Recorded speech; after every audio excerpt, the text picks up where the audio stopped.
Hi, this is Juan from JuanTutors.com. Welcome to my totally free office hours. Today we're working on the August 2016 New York Algebra 1 Common Core Regents exam, problem number 24. If you want to look at these exams, go to nysedregents.org and click on the appropriate tabs. All the exams are freely available to you. So here's the problem. Milton has his money invested in a stock portfolio. The value v of x of his portfolio can be modeled with the function v of x equals 30,000 times 0.78 to the x power, where x is the number of years since he made his investment. Okay? Always got to know what the variable means. Which statement describes the rate of change of the value of his portfolio? This, let's see, it decreases 78% per year, or it decreases 22% per year, or it increases 78% per year, or it increases 22% per year. This was a tough problem for a lot of kids. This problem, I think, got less than half the kids got it right. I recommend that you pause it, think about it. Think about it on your own, and then try it. And then press the play button and see if you got the same answer that we did. One of the reasons that kids got this question wrong was because they're used to saying, hey, it's an investment problem. Investment problems, the amount always grows. It just always grows, and that's not true. The balance almost always grows in investment problems. But in this case, he didn't make a smart investment because this number is smaller than 1. You see, he invested $30,000, and then that is being multiplied by a decimal, which is smaller than 1, which is being raised to a power which is equal to the number of years. This is a decreasing exponential function, going to 0 eventually, going towards 0, reducing the value of his investment. So it's decreasing, I know, because x is a positive power and 0.78 is less than 1. So I do know that. Now, is it decreasing or increasing at 22? Is it decreasing at 78% per year or 22% per year? I recommend that you plug it into the calculator just to get some values. So I'm going to clear that, clear that, and I get 30,000 times 0.78 to the power of x, and I go to the table, and then so it goes from 30,000 to 23,400. So 30,000 minus 23,400 is equal to $6,600. Wow, that was really tough for me for some reason. $6,600. Okay, there we go. I swear I can do math. I swear. So $6,600. That's the decrease. That is a very small amount relative to 30,000. But that's how much it decreased. It's not half. So it didn't lose half the value. So it didn't decrease more than half. So it didn't decrease 78%. It decreased 22%. And in fact, 6,600 divided by 30,000 is equal to 0.22. That's a decrease. Let's do it the way, though, that they like to do this question. On the formula sheet, let's get to the formula sheet. See if they have the PERT equation. Even if they don't have it, that's something that we really need to talk about, because the thing is that they assume that you know it. Yeah, see, here it is. This is the exponential growth and decay equation, and unfortunately they don't have it anymore. They used to have it. So I'm going to explain this equation, which you really need to know. So definitely listen to this equation.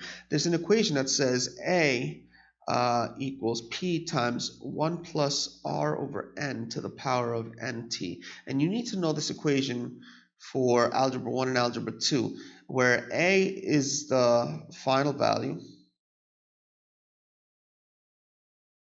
P is the principal meaning first, so initial value,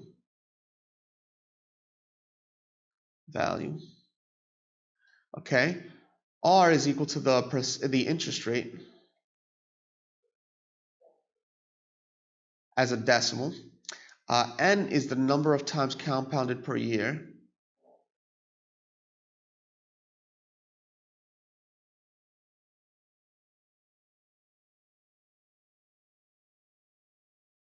So if it's compounded quarterly, then N is 4. If it's compounded monthly, N is 12. If it's compounded daily, N is 365, etc. And then T is time in years. Cool. And they do expect you to know this equation. I'm not exactly sure why it's not on the formula sheet. Out of all the possible formulas that they can possibly give you, they don't give you this one, but they don't. So in this case, they tell you how much, they're asking how much it goes down per year. Per year, so the number of times compounded per year, once a year. So in this case, N equals 1, and you get A is equal to 30,000, because that's the initial amount, times 1 plus R over 1, R over 1, R over 1 is R, to the power of 1 times T. Okay? That's what it is. And so we look at the equation. This is also equal to 30,000 times 0.78 to the power of X, where X is time. This is the time. So in this case, 1 plus R equals 0.78. Subtract 1, and you get R is equal to negative 0.22. So that's a decrease of 22%, which is how they expect you to get that. Now, it's a tough question, but that's what they expect you to do. But I gave you multiple ways to go about it. So definitely think about how you want to do it. We use the calculator. We use some mental some quick finagling of the numbers over here to get 0.22, and then we did it what they might call the standard way with this formula. You do want to know this formula, so memorize it. All right. Let's do another problem. This is one created by us. Bradley is putting money into his retirement account. He starts with a balance of 0. At the beginning of each month, Bradley deposits $1,000 into the account. At the end of each month, he earns 0.5% interest. Now, this problem is getting crazy. What statement is true about the value of his retirement account at the end of 12 months? Now, this is, let's see, balance will be less than 12,600, equal to 12,600, or greater than 12,600, or the value of his investment is decreasing. If you don't know how to do this question, definitely you should cross out. First off, you should pause. Try the problem on your own. Definitely try the problem on your own, and then unpause and see if you got it the way we did it. If you got it right, don't forget to hit the like button. This is wrong. Why is it wrong? Because he's putting $1,000 into his retirement account every month, and he started at 0. It's increasing in value. It could be decreasing in percentage and still increase in value if he's putting money every month. So what's going on here, though? Here's the issue. This equation, the percent growth equation. A equals P times 1 plus R over N to the NT. This does not apply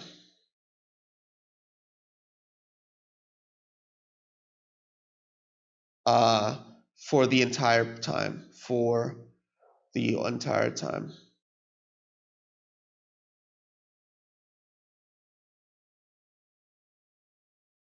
Okay? But it does apply.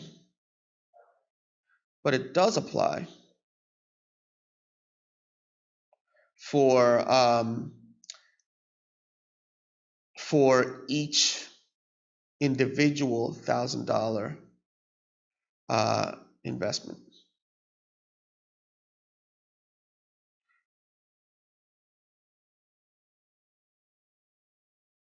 And that's going to be the out for us. Okay?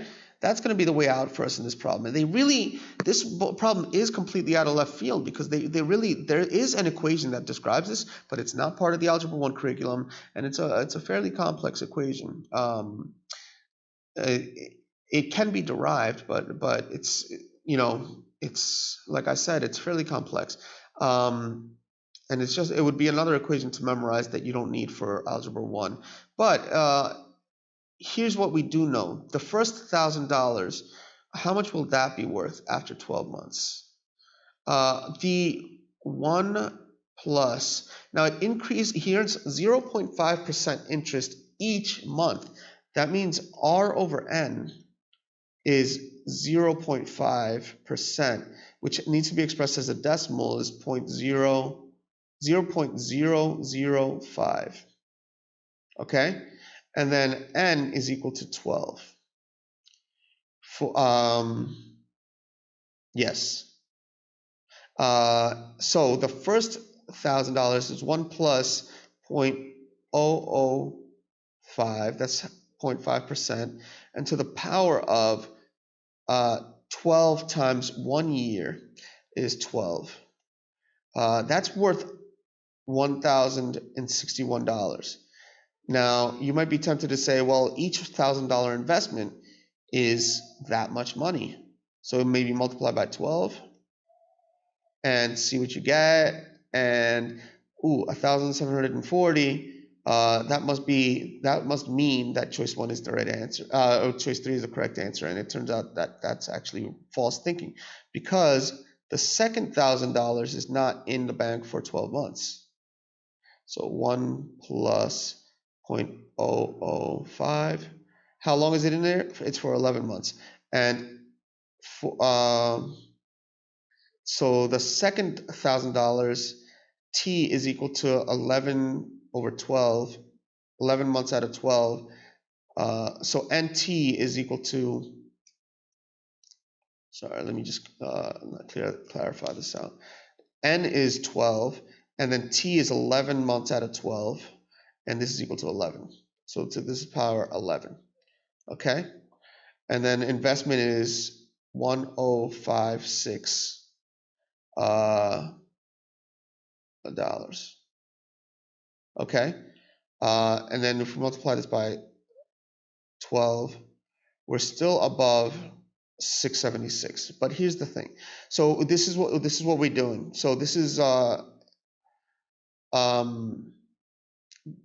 we can do. So I'm going to get the entry here with 12 months plus the same entry. I'm sorry, plus the entry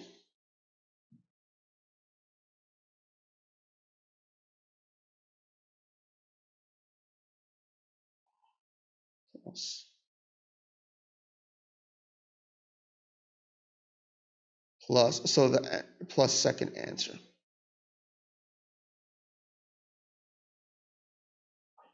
Hold on, I'm sorry, plus the answer.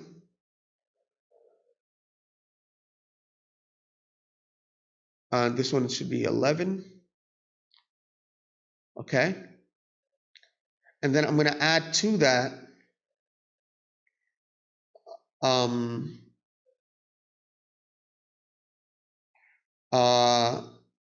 the case with 10 months, where the $1,000 is deposited for 10 months, and then add the case where it's deposited for 9 months. And then I'm literally going to keep going. Add the case where it's deposited for 8 months. And then add the case where it's deposited for 7 months. And I see that's that value. So add the case where it's, now so the first 6 months of investment is worth 6,291, which is just under 6,300. So the rest of the money is going to be invested for less time, which means the rest of the money is going to have less of a value than 12,600, which means actually that the answer is going to be that it's less than 12,600. So that's already enough to tell us the answer. But I'm gonna just verify it with you because I know you don't believe it. So the money, the seventh investment gets invested for 6 months. The next one gets invested for 5 months out of the 12. The next investment gets invested for 4 months when I look at the balance.